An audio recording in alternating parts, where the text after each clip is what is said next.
कहानी की शुरुआत में हम सन 1973 का सीन देखते हैं, जहां पर अमेजन के पेरुवियन जंगल में कॉन्स्टेंस वेब नाम की एक लेडी अपने साथी इजेकिल के साथ ऐसे स्पाइडर्स की खोज में आई होती है जिनके अंदर अनोखी शक्तियां थी। जंगल में खोज के दौरान इजेकिल कॉन्स्टेंस वेब से कहता है कि वो स्पाइडर्स किसी को भी पावरफुल बना सकती है, जिससे लासारानियस के पास भी सुपर पावर है। लासारानियस अमेजन के पेरुवियन जंगलों में रहने वाले लोकल ट्राइब के मेंबर थे और लोक कथाओं के अनुसार उनके पास स्पाइडर्स की तरह सुपर पावर होती है, जिसकी मदद से वो पेड़ों पर काफी तेजी से छुपकर भागते हैं और अपने जहरीले डंक से बुरे लोगों को सजा देते हैं। इजेकिल की बात सुनकर कॉन्स्टेंस वेब उससे कहती है कि मेरी रिसर्च साइंस पर आधारित होती है, न कि कहानियों पर। खोज करने के दौरान कॉन्स्टेंस वेब के पेट में दर्द होने लगता है क्योंकि वो प्रेग्नेंट थी, लेकिन फिर भी वो अपने खोज को जारी रखती है। इजेकिल इसके बाद कैंप में आ जाता है, जहां पर वो मिस कॉन्स्टेंस वेब के रिसर्च पेपर की तस्वीर लेकर उन्हें चोरी करना चाहता था कि तभी वहां पर मिसेस कॉन्स्टेंस वेब आ जाती है, क्योंकि उन्होंने उस स्पाइडर को खोज लिया था जिसके वेनम में रहस्यमयी पावर्स होती है। कॉन्स्टेंस वेब और उसके साथी इस समय काफी ज्यादा खुश थे, लेकिन अगले ही पल इजेकिल अपनी गन निकालकर कॉन्स्टेंस वेब के सभी साथियों को शूट करके मार गिराता है और कॉन्स्टेंस वेब से स्पाइडर को छीनने लगता है। दरअसल इजेकिल उस स्पाइडर को हासिल करने के लिए ही अब तक मिसेस कॉन्स्टेंस वेब का साथ दे रहा था। मिस कॉन्स्टेंस वेब जब इजेकिल को स्पाइडर देने से मना कर देती है तो इजेकिल मिस कॉन्स्टेंस वेब को भी गोली मारकर घायल कर देता है और स्पाइडर लेकर वहां से निकल जाता है। मिस कॉन्स्टेंस वेब इस समय बुरी तरह से घायल थी कि तभी वहां पर लासारानियस ट्राइब का एक मेंबर आ जाता है जिसके अंदर स्पाइडर की अनोखी शक्तियां थी और वो मिस कॉन्स्टेंस वेब को अपने साथ एक सीक्रेट जगह पर लेकर जाता है, जहां पर वो मिस कॉन्स्टेंस वेब को रहस्यमय पानी के अंदर रखकर उनका इलाज करने की कोशिश करता है और उनकी बॉडी में स्पाइडर के वेमन को इंजेक्ट करता है। मिस कॉन्स्टेंस वेब इस दौरान अपनी प्यारी सी बेटी को जन्म देती है, लेकिन अगले पल उनकी डेथ हो जाती है। इसके बाद हम 30 साल बाद न्यूयॉर्क सिटी का सीन देखते हैं, जहां पर साल चल रहा था सन 2003 का। यहाँ पर हम केसी नाम की एक लड़की को देखते हैं जो मिस कॉन्स्टेंस वेब की डॉटर थी और अपने साथी बेन पार्कर के साथ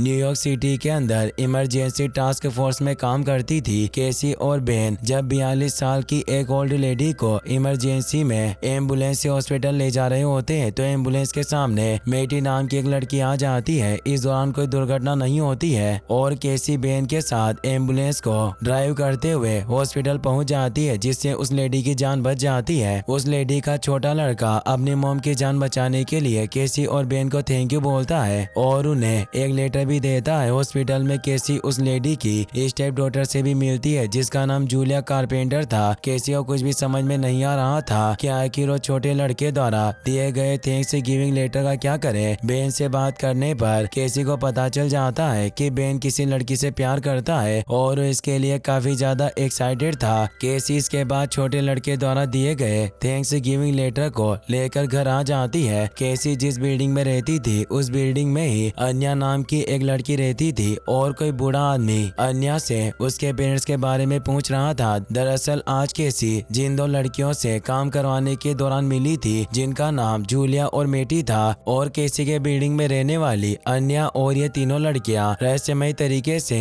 एक दूसरे और केसी से जुड़ी हुई थी, जिनके बारे में हमें आगे पता चलेगा। केसी अपने कमरे में अकेली अपनी केट के साथ रहती थी क्योंकि आज से 30 साल पहले केसी की मॉम के डेथ के बाद केसी के फैमिली में वो अकेली थी और अपनी मॉम को मिस करती थी। अकेला महसूस होने पर केसी अपनी मॉम की पुरानी तस्वीर और उनके रिसर्च डॉक्यूमेंट को देखा करती थी और यहाँ हमें ये भी पता चलता है कि केसी के पास अपनी मॉम की रिसर्च बुक भी मौजूद थी, जिसमें अमेजन के पेरुवियन जंगल में पाई जाने वाली स्पाइडर्स और वहाँ के लोकल ट्राइब्स के बारे में बहुत सारी जानकारियाँ लिखी हुई थी। अगले दिन केसी एक इमरजेंसी मिशन पर जाती है क्योंकि ब्रिज पर हुई दुर्घटना में एक कार ब्रिज से नीचे गिरने वाली थी और ब्रिज से लटक रही थी। केसी और बेन का काम कार में फंसे हुए एक आदमी को बचाना था। केसी और बेन साथ में मिलकर किसी तरह उस आदमी को कार से बाहर निकालने में कामयाब हो जाते हैं, लेकिन इस दौरान केसी खुद कार में फंसकर नीचे नदी में गिर जाती है। नदी में गिरने के बाद केसी को अजीब तरह के विजन आना शुरू हो जाते हैं और उसके चारों तरफ स्पाइडर वेब का एक रहस्यमय जाल बिछा हुआ था। दरअसल आज से 30 साल पहले जब लासारानियस ट्राइब के एक मेंबर ने केसी की मॉम की बॉडी में पावरफुल स्पाइडर के वेमन को इंजेक्ट कर केसी की मॉम को बचाने की कोशिश की थी। और इस दौरान जब केसी का जन्म हुआ था तो केसी के अंदर भी स्पाइडर वेनम की वजह से सुपर पावर आ गई थी और केसी के सुपर पावर एक्टिवेट होने की वजह से ही उसे अजीब तरह के विजन दिखाई दे रहे थे। केसी की जब आंखें खुलती है तो खुद को नदी से बाहर पाती है क्योंकि बेन ने केसी को नदी से बाहर निकालकर उसकी जान बचाई थी। अब केसी नोटिस करती है कि बेन एक बात को 2 बार बोल रहा था, लेकिन बेन से पूछने पर केसी को पता चलता है कि बेन ने उस बात को तो सिर्फ एक बार ही बोला था। केसी की सुपर पावर एक्टिवेट होने के बाद अब वो कुछ सेकंड आगे का फ्यूचर देख सकती थी, इसीलिए केसी को पहले ही पता चल जा रहा था कि बेन क्या बोलने वाला है। केसी को अपनी सुपर पावर के बारे में पता नहीं था, इसीलिए उसे कुछ भी समझ में नहीं आ रहा था कि आखिर उसके साथ ये हो क्या रहा है। अगले सीन में हम इजेकिल को देखते हैं जो स्पाइडर की पावर मिलने के बाद काफी अमीर और ताकतवर बन चुका था। इजेकिल एक शो में जाता है जहाँ पर वो NSA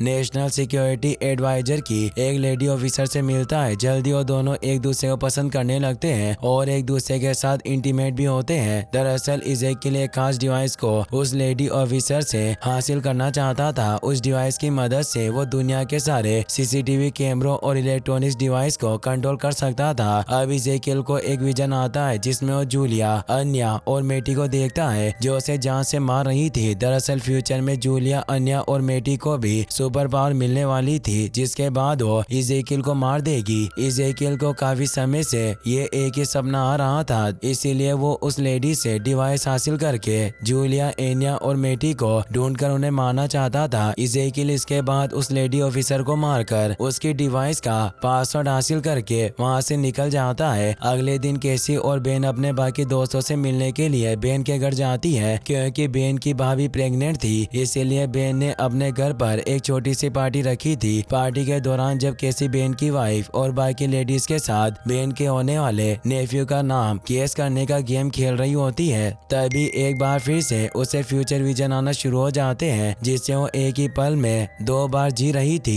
केसी ये देखकर पूरी तरह से हैरान थी। तभी वहाँ पर बेन आ जाता है जो केसी को अपने साथ एक इमरजेंसी मिशन पर चलने के लिए कहता है। केसी इसके साथ बेन के साथ वहाँ से चली जाती है और जब वो दोनों दुर्घटना वाली जगह पर जाते हैं तो उन्हें पता चलता है कि एक फैक्ट्री में आग लगी हुई थी जिसमें बहुत से लोग घायल हो गए थे। केसी जल्दी से बेहोश पड़े घायलों को होश में लाने की कोशिश करने लगती है, लेकिन इस दौरान उसे एक बार फिर से विजन आना शुरू हो जाते हैं जिसमें वो कुछ समय बाद होने वाली घटनाओं की एक झलक पहले ही देख पा रही थी। केसी को अभी समझ में नहीं आ रहा था कि आखिर उसके साथ ये हो क्या रहा है। केसी इसके बाद अपने चीफ के पास जाती है और उन्हें एम्बुलेंस ड्राइव करने से मना करके खुद एम्बुलेंस को ड्राइव करने की इच्छा जाहिर करती है क्योंकि केसी ने विजन में देखा था कि एक एक्सीडेंट में चीफ की मौत हो जाएगी। चीफ केसी की बातों पर ज्यादा ध्यान नहीं देते और उसे कहते हैं कि यह सब उस हादसे की वजह से हो रहा है और वो खुद ही एम्बुलेंस को ड्राइव करके वहाँ से जाने लगते हैं। लेकिन अगले ही पल एक कार एक्सीडेंट में उनकी डेथ हो जाती है। केसी ये देखकर पूरी तरह से हैरान थी क्योंकि वो चीफ की मौत का जिम्मेदार खुद को मान रही थी। बेन केसी को समझाता है कि इसमें तुम्हारी कोई गलती नहीं है। अगले सीन में हम इजेकिल को देखते हैं जो अपनी एक साथी को NSA नेशनल सिक्योरिटी एडवाइजरी की ऑफिसर को मारकर हासिल किए गए डिवाइस को लेकर जूलिया, मेटी और एनिया को ढूंढने के लिए कहता है। उन तीनों को ढूंढने के लिए ही इजेकिल ने उस डिवाइस को हासिल किया था। इसके बाद हम वापस से केसी को देखते हैं जो डॉक्टर के पास अपने इलाज के लिए जाती है क्योंकि उसे समझ नहीं आ रहा था कि उसके साथ अजीब तरह की घटनाएं क्यों घट रही है। डॉक्टर जब केसी का चेकअप करती है तो उन्हें पता चलता है कि केसी पूरी तरह से नॉर्मल है, इसीलिए वो केसी से कहती है कि तुम्हें एक हफ्ते की छुट्टी लेनी चाहिए, तुम पुरानी मूवी देखो, आराम करो और कुछ दिनों के बाद सब कुछ नॉर्मल हो जाएगा। वहीं दूसरी तरफ केसी जब घर पर अकेली होती है तो उसे बेन का कॉल आता है जो केसी को उसके चीफ के फ्यूनरल में आने के लिए कहता है क्योंकि इससे केसी को अच्छा लगेगा। इसके बाद केसी देखती है कि उसके कमरे के बंद खिड़की से एक कबूतर आकर टकराती है जिससे उसकी वहीं पर डेथ हो जाती है। केसी ये देखकर बहुत दुखी होती है, लेकिन अगले ही पल वो इस घटना को एक बार फिर से जीती है, लेकिन इस बार खिड़की खुली होने की वजह से कबूतर कमरे के अंदर आ जाती है और फिर वापस चली जाती है। केसी ये देखकर समझ जाती है कि कुछ समय पहले उसने जो अनुभव किया था वो भविष्य की घटना थी, यानी कि आने वाले समय में उस कबूतर डर की उसी तरह मौत होगी। केसी को समझ में आने लगा था कि उसे फ्यूचर के विजन आते हैं जिनमें वो भविष्य को देख सकती है। केसी इसके बाद चीफ के फ्यूनरल में शामिल होने के लिए निकल पड़ती है। वहीं दूसरी तरफ इजेकिल के कहने पर उसके साथी ने सीसीटीवी कैमरों की मदद से जूलिया, मेटी और एनिया के लोकेशन का पता लगा लिया था, लेकिन वो जानकर पूरी तरह से हैरान थी कि वो तीनों इस समय रेलवे स्टेशन पर मौजूद थी। उन तीनों के लोकेशन का पता चलने के बाद अब इजेकिल भी उन तीनों को जान से मारने के लिए रेलवे स्टेशन की तरफ निकल पड़ता है। अगले सीन में हम केसी को देखते हैं जो फ्यूनरल में शामिल होने के लिए रेलवे स्टेशन पर पहुंच गई थी, क्योंकि मेट्रो से सफर करने वाली थी। केसी जिस मेट्रो के अंदर बैठी थी उसी मेट्रो से जूलिया, मेटी और एनिया भी सफर करने वाली थी, लेकिन केसी को मेट्रो के अंदर एक बार फिर से विजन आना शुरू हो जाते हैं, जिसमें वो देखती है कि इजेकिल जूलिया, मेटी और एनिया के ऊपर हमला करके उन्हें जान से मारने की कोशिश कर रहा था। केसी जब सामने से इजेकिल को आते हुए देखती है तो समझ जाती है कि जूलिया, मेटी और एनिया की जान खतरे में है, इसीलिए उन तीनों को लेकर वहां से निकल जाती है। लेकिन इस दौरान इजेकिल ने भी उन तीनों को देख लिया था और उन्हें मारने के लिए आ रहा था। रेलवे स्टेशन पर मेटी, जूलिया और एनिया को नहीं पता था कि केसी उनकी जान बचाने के लिए ये सब कर रही है, इसीलिए जोर जोर से चिल्लाने लगती है। केसी उन तीनों को किसी तरह शांत कराती है और अब वहाँ पर इजेकिल भी अपने स्पाइडर सूट में उन तीनों को मारने के लिए आ गया था। केसी उन तीनों लड़कियों के साथ इजेकिल को आते देखकर वहाँ से भागने लगती है। इजेकिल जब रेलवे स्टेशन के गार्ड्स को मारने में बिजी होती है, इस दौरान केसी मौका पाकर उन तीनों लड़कियों के साथ कार में बैठकर वहाँ से निकल जाती है। रास्ते में केसी को पता चलता है कि पुलिस ऑफिसर इजेकिल के साथ केसी को भी ढूंढ रहे हैं, क्योंकि उन्हें लग रहा था कि केसी ने उन तीनों को किडनैप किया है। केसी ये न्यूज सुनकर पूरी तरह से परेशान हो जाती है और जब उसे पता चलता है कि तीनों लड़कियां शहर में अकेले रहती है तो केसी उन तीनों की जान बचाने के लिए उन्हें अपने साथ रहने को कहती है और उनके फोन को भी तोड़ देती है ताकि पुलिस उन तक ना पहुंच सके। वहीं दूसरी तरफ इजेकिल अपने साथी से शहर के सीसीटीवी कैमरों की मदद से उन तीनों लड़कियों का पता लगाने के लिए कहता है, लेकिन उन्हें कुछ भी पता नहीं चलता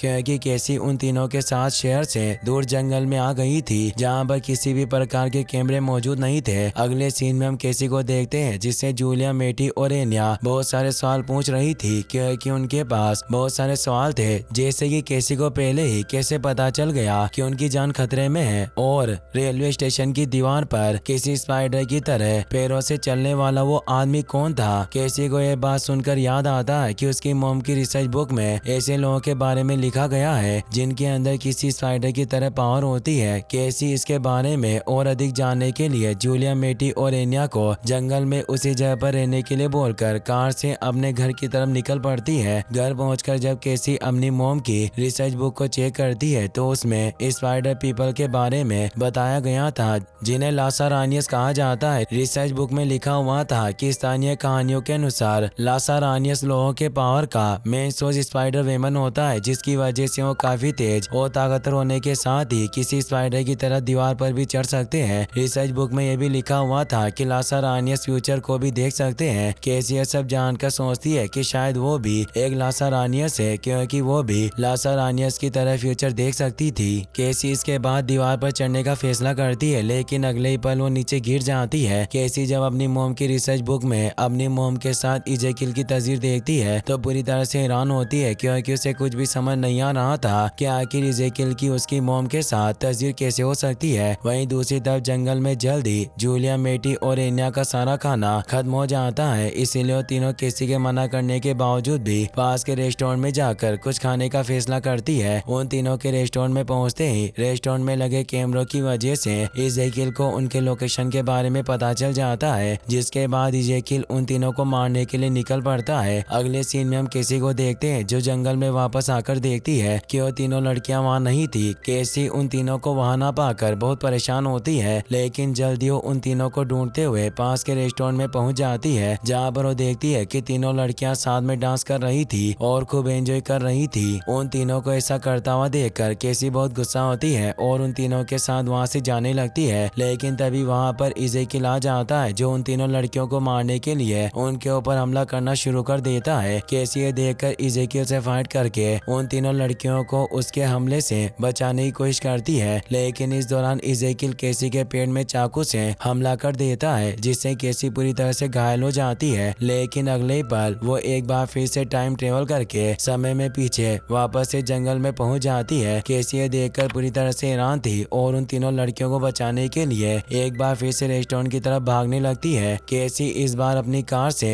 रेस्टोरेंट में उस समय पहुंचती है जब इज़ेकियल उन तीनों लड़कियों पर हमला करके उन्हें मारने वाला था कि तभी वहां पर केसी अपनी कार से आ जाती है, जो कार से इज़ेकियल को टक्कर मारकर उसे घायल कर देती है और उन तीनों लड़कियों के साथ वहां से निकल जाती है। रास्ते में केसी उन तीनों पर बहुत गुस्सा होती है क्योंकि उन तीनों ने केसी के मना करने के बावजूद भी रूल तोड़ा था और रेस्टोरेंट में गई थी। अब उन तीनों को लेकर अपने घर पर आ जाती है, जहाँ पर अन्य केसी को बताती है कि जब सालों पहले मेरे डैड ने मॉम को छोड़ दिया था तो इस सदमे से उबर नहीं पाई और पागलों जैसा बर्ताव करने लगी, इसीलिए मेरी मॉम अभी पागल खाने में है और मेरे डैड अपनी नई फैमिली के साथ खुश हैं और मुझे अपनी फैमिली में नहीं चाहते, इसीलिए अब मैं इस दुनिया में अकेली हूँ। मेटी भी बताती है कि मैं भी इस शहर में अकेली हूँ क्योंकि मेरी फैमिली चाइना में है और उन्हें लगता है कि बच्चे पैदा करके जिंदगी बर्बाद हो जाती है, इसीलिए मैं उनके साथ नहीं रहना चाहती और वो भी मेरी परवाह नहीं करते। केसी कहती है कि तुम लोग इज़ेकियल से बचने के लिए पुलिस के पास जा सकती हो। जूलिया कहती है कि हम पुलिस के पास नहीं जा सकते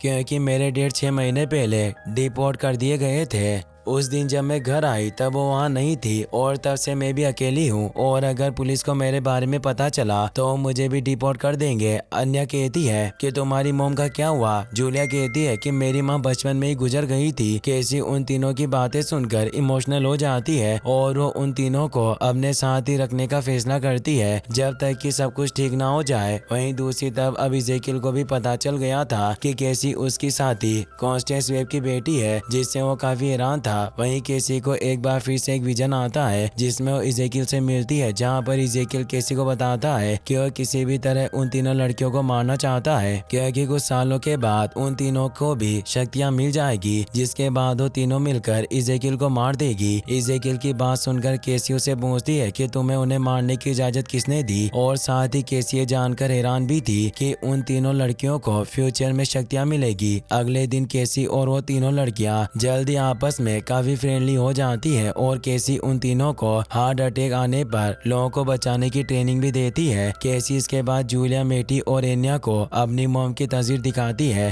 केसी की मॉम के साथ तस्वीर में इज़ेकियल को देखकर जूलिया, मेटी और एन्या पूरी तरह से हैरान थी। केसी इसके बाद उन तीनों को बताती है कि उसकी मॉम स्पाइडर्स के ऊपर रिसर्च कर रही थी और उनकी डायरी में उसे पता चला है कि पेरू की एक लोकल ट्राइब ऐसा कर सकती है जिसके बारे में सोचना भी मुश्किल है क्योंकि स्पाइडर्स की तरह दीवार और पेड़ों पर छलांग लगा सकते हैं और चल भी सकते हैं क्योंकि स्पाइडर्स की तरह दीवार और पेड़ों पर चल सकते हैं। केसी अब अमेजन के पेरुवियन जंगल में जाकर पता करने का फैसला करती है कि आखिर ये सब चल क्या रहा है, इसीलिए जूलिया, मेटी और एन्या को तब तक के लिए बेन के पास रहने के लिए कहती है क्योंकि बेन के साथ वो तीनों सुरक्षित थी। केसी इसके बाद एक लंबा सफर तय करके अमेजन के पेरुवियन जंगल में पहुंच जाती है, जहां पर रिसर्च करने के दौरान केसी को एक लासारानियस ट्राइब का आदमी मिलता है और ये कोई और नहीं बल्कि वही लासारानियस था जिसने केसी की मॉम की जान बचाने की कोशिश की थी। वो आदमी केसी से कहता है कि मुझे पता था कि तुम एक दिन जरूर आओगी। इसके बाद वो आदमी केसी को बताता है कि उसकी मॉम स्पाइडर पर रिसर्च करते हुए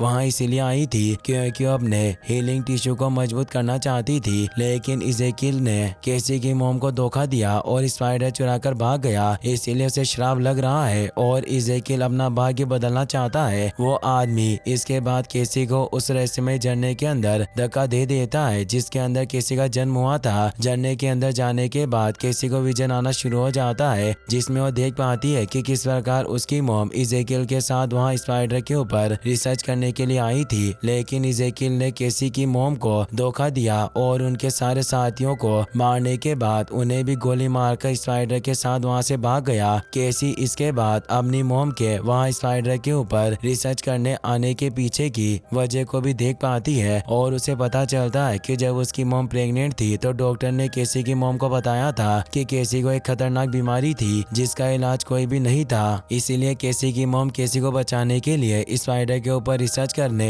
पेरू आई थी क्योंकि उन्हें पता चला था कि वहाँ की स्पाइडर के वेमन में ऐसी पावर मौजूद है जो किसी भी बीमारी को ठीक कर सकती है। केसी अपने विजन में अपनी मॉम से भी मिल पाती है और उन्हें गले लगाकर बहुत खुश होती है क्योंकि केसी को पता पता चल गया था कि उसकी मॉम ने सब कुछ सिर्फ उसके लिए ही किया था। विजन से बाहर आने के बाद केसी उस आदमी से कहती है कि मैं वही थी उस कमरे में अपनी मॉम के साथ, आखिर आपने ऐसा कैसे किया। इस पर वो आदमी केसी को बताता है कि अब तुम्हें अपनी शक्तियों का एहसास हो रहा है, क्योंकि ये मैंने नहीं बल्कि तुमने किया था। तुम यहाँ आई थी अपना अतीत जानने, लेकिन यहाँ से जाओगी एक नया भविष्य लेकर। इस पर केसी कहती है कि मैं सिर्फ भविष्य जानकर इजेकिल का सामना नहीं कर सकती, क्योंकि वो उछल सकता है और काफी तेज होने के साथ ही दीवार पर भी चल सकता है। हमें किसी भी तरह उन लड़कियों को बचाना होगा। केसी की बात सुनकर वो आदमी उसे समझाता है कि तुम सिर्फ अकेली ऐसी हो जो भविष्य को बदल सकती हो और एक समय पर कई जगहों पर हो सकती हो। एक बार जब तुम ये जिम्मेदारियां उठा लोगी तो तुम्हें तुम्हारी शक्तियां भी मिल जाएगी। अगले सीन में हम इजेकिल को देखते हैं जो अपने पार्टनर से सीसीटीवी कैमरों की मदद से उन तीनों लड़कियों को ढूंढने के लिए कह रहा था, लेकिन उसकी पार्टनर ऐसा नहीं कर पा रही थी क्योंकि वो तीनों लड़कियां इस समय बेन के साथ उसके घर पर रह रही थी, जहां पर किसी भी प्रकार का कैमरा नहीं लगा हुआ था। अब एक रात बेन पार्कर की भाभी जो कि प्रेग्नेंट थी, उनकी हालत खराब होना शुरू हो जाती है। अपनी भाभी के बिगड़ते हालत को देखकर बेन तीनों लड़कियों और अपनी भाभी के साथ कार ड्राइव करके हॉस्पिटल की तरफ निकल पड़ता है। तीनों लड़कियों के घर से बाहर आते ही इजेकिल को उनके लोकेशन के बारे में पता चल जाता है और उन्हें मारने के लिए निकल पड़ता है। अब तक केसी भी वापस आ चुकी थी और जब उसे पता चलता है कि जूलिया, मेटी और एनिया की जान खतरे में है तो उन्हें बचाने के लिए निकल पड़ती है। बेन अपनी भाभी और तीनों लड़कियों के साथ लगातार आगे बढ़ रहा था, लेकिन रास्ते में इजेकिल अपने साथी से कहकर ट्रैफिक लाइट हैक कराकर सारे ट्रैफिक लाइट को ग्रीन करवा देता है, जिससे रोड पर जाम लग जाता है और बेन की कार जाम में फंस जाती है। इस मौके का फायदा उठाकर इजेकिल उनके ऊपर हमला करने के लिए आगे बढ़ने लगता है, लेकिन तभी वहाँ केसी एम्बुलेंस से आ जाती है जो इजेकिल को एक जोरदार टक्कर मारती है, जिससे इजेकिल घायल होकर नीचे गिर जाता है। और इस मौके का फायदा उठाकर केसी बेन से अपनी भाभी को हॉस्पिटल ले जाने के लिए बोलती है और उन तीनों लड़कियों के साथ एम्बुलेंस में बैठकर वहाँ से निकल जाती है। कुछ समय बाद ही इजेकिल एक बार फिर से केसी और उन तीनों लड़कियों का पीछा करने लगता है। केसी को अपनी शक्तियों की वजह से पहले से ही पता था कि इजेकिल उनके एम्बुलेंस के ऊपर आने वाला है, और जैसे ही वो एम्बुलेंस के ऊपर आता है, केसी ये कहने पर उसके साथी एम्बुलेंस के छत से इलेक्ट्रिक शॉक को जोड़ देती है, जिससे इजेकिल को बिजली का जोरदार झटका लगता है और वो नीचे गिर जाता है। केसी उन तीनों लड़कियों के साथ आगे निकल जाती है, लेकिन कुछ दूर आगे जाने पर उनकी एम्बुलेंस पूरी तरह से बिगड़ जाती है, जिसकी वजह से अब वो आगे नहीं जा सकती थी। केसी ये देखकर इमरजेंसी एयर सपोर्ट की मदद मांगकर तीनों लड़कियों के साथ पास के फायर क्रैकर्स के फैक्ट्री में चली जाती है। केसी को पता था कि इजेकिल उनके पीछे जरूर आएगा, इसीलिए वो तीनों लड़कियों के साथ मिलकर फैक्ट्री में आग लगाना शुरू कर देती है, जिससे फैक्ट्री में चारों तरफ फायर क्रैकर्स जलने लगते हैं। अब वहाँ पर इजेकिल भी आ गया था, लेकिन फायर क्रैकर्स के उससे टकराने की वजह से वो केसी और तीनों लड़कियों के पास नहीं पहुँच पाता और वो तीनों उससे बचकर आगे निकल जाती है। अब वहाँ पर हेलीकॉप्टर भी एयरलिफ्ट के लिए वहाँ गई थी, जिसे देखकर वो बहुत खुश होती है, लेकिन एयरलिफ्ट लेने के लिए उन्हें दूसरी साइड जाने की जरूरत थी। केसी उन तीनों लड़कियों के साथ फायर क्रैकर्स के विस्फोट से बचते हुए आगे बढ़ रही थी, और जब वो सभी किसी तरह बहुत मुश्किल से कंपनी के बड़े से साइन बोर्ड के ऊपर चढ़कर हेलीकॉप्टर से एयर सपोर्ट लेने वाली होती है कि तभी वहाँ पर इजेकिल आ जाता है जो उनके ऊपर हमला कर देता है। और फाइट के दौरान एक ऐसा समय भी आता है जब तीनों लड़कियां साइन बोर्ड से नीचे आग में गिरने वाली होती है। इजेकिल ये देखकर केसी से कहता है कि तुम एक साथ तीनों को नहीं बचा सकती, लेकिन वो गलत था, क्योंकि अब तक केसी ने अपनी शक्तियों का इस्तेमाल करना सीख लिया था और वो एक समय पर 3 अलग अलग जगहों पर होकर उन तीनों लड़कियों को नीचे गिरने से बचा लेती है। इजेकिल ये देखकर केसी पर बहुत गुस्सा होता है और उसके ऊपर हमला कर देता है, जिससे केसी दूर जाकर गिरती है। इजेकिल इस समय काफी गुस्से में था, इसीलिए वो सबसे पहले केसी को मारने का फैसला करता है और उसकी तरफ बढ़ने लगता है। अब इससे पहले कि इजेकिल केसी को मारता, एक बड़ा सा साइन बोर्ड इजेकिल के ऊपर गिरता है, जिसकी वजह से इजेकिल उस साइन बोर्ड के साथ सीधे नीचे आकर गिरता है और उसकी वहीं पर डेथ हो जाती है। दरअसल केसी ने पहले ही अपने फ्यूचर विजन में देख लिया था कि वो साइन बोर्ड गिरने वाला है, इसीलिए इजेकिल को वहां ले गई थी, लेकिन इजेकिल को इसके बारे में कुछ भी पता नहीं था। अब वो जगह टूटने की वजह से केसी भी नीचे नदी में गिर जाती है और बुरी तरह से घायल हो जाती है, लेकिन तीनों लड़कियां किसी तरह उसे नदी से बाहर निकाल लेती है और हॉस्पिटल में एडमिट करवा देती है। अगले सीन में हम देखते हैं कि बेन की भाभी को एक लड़का हुआ था था जिससे बेन बहुत खुश था। और वहीं दूसरी तरफ नदी में गिरकर घायल होने की वजह से केसी की आंखों की रोशनी चली गई थी और अब उसके पैर भी बुरी तरह से डैमेज हो गए थे, जिसकी वजह से वो अपने पैरों पर नहीं चल सकती थी। डॉक्टर के पूछने पर जूलिया, मेटी और एनिया बताती है कि वह सब केसी की फैमिली मेंबर है और अब केसी भी उन्हें अपनी फैमिली मानती है, इसीलिए वो सभी खुशी खुशी साथ में रहने लगती है। एक्सीडेंट के बाद केसी की सारी शक्तियाँ उसे मिल चुकी थी, इसीलिए अब वो पहले से भी बेहतर लोगों के फ्यूचर को देख सकती थी। और इसी के साथ ये मूवी यहीं पर खत्म हो जाती है। गाइस, अगर आपको वीडियो पसंद आया हो तो इस वीडियो को लाइक करने के साथ साथ चैनल को सब्सक्राइब जरूर कर लेना। मिलते हैं नेक्स्ट वीडियो में। Thanks for watching.